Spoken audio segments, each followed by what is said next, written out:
Welcome to Telangana వెలుగు. నేను మీ రాజు.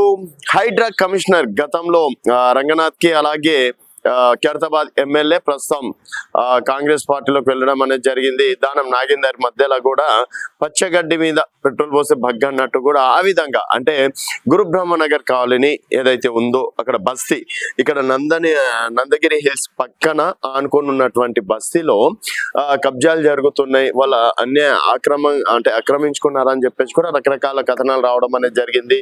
తర్వాత గురు బ్రహ్మనగర్ కి ఇటు నందగిరి హిల్స్ కి మధ్యలో దాదాపు ఒక ఎకరకు పైగా సంథింగ్ 30 గుంటలు అనుకుంటాను, 25 గుంటలు అక్కడ ఖాళీ స్థలం ఉంది. అక్కడ దాన్ని కబ్జా చేసే ప్రయత్నం చేస్తున్నారు అని చెప్పేసి కూడా గతంలో ఫిర్యాదులు రావడం అనేది జరిగింది.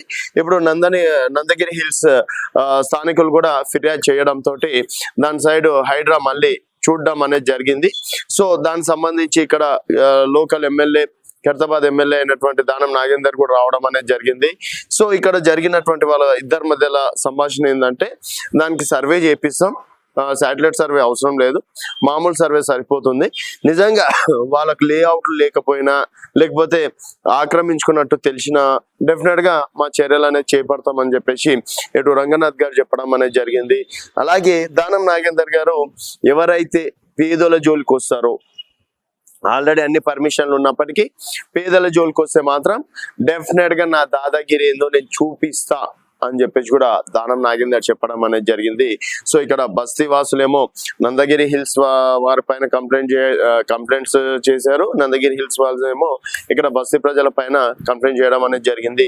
మధ్యలో దాదాపుగా సంథింగ్ కొన్ని గుంటలు ఉన్నటువంటి భూమి పైన మాత్రం ప్రస్తుతం రగడ జరుగుతుంది.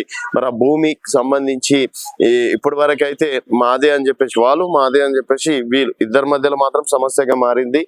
దాంట్లో ఎవరైతే అక్రమంగా నిర్మాణాలు చేపట్టారో అవి మాత్రం డెఫినెట్ గా కూల్ చేస్తాం, ఎవరిదన్నా పర్లేదు అని చెప్పేసి గతంలో ఇదే ఇష్యూ పైన డైరెక్టర్ రంగనాథ్ గారికి ఖైరతాబాద్ ఎమ్మెల్యే అయినటువంటి దానం నాగేందర్ గారు వార్నింగ్ కూడా ఇచ్చారు.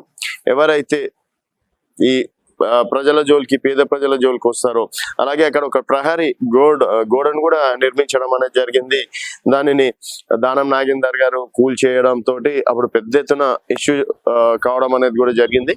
మరి ఇప్పుడు ఇద్దరు కలిసి దానికి సంబంధించి మాట్లాడుకున్నారు, చర్యలు చేపడతామని చెప్పేసి కూడా చెప్పారు. చర్చలు కూడా చేపట్టడం అనేది కూడా జరిగింది. మరి అన్యాయంగా ఉంటే మాత్రం డెఫినెట్ గా యాక్షన్ తీసుకుంటామని ఇటు రంగనాథ్ గారు చెప్పారు. లేదు పేదల జోలికి వస్తే డెఫినెట్ గా నా దాదాగిరి ఏదో నేను చూపిస్తా అని చెప్పేసి దానం నాగేందర్ గారు అన్నారు. చూడాలి మరి నందగిరి హిల్స్ పక్కన ఉన్నటువంటి గురుబ్రహ్మ కాలనీకి సంబంధించిన ఇష్యూ ఎక్కడి వరకు వెళ్తుందో అనేది వేచి చూడాల్సిన విషయం. సో చూస్తూనే ఉండండి తెలంగాణ వెలుగు.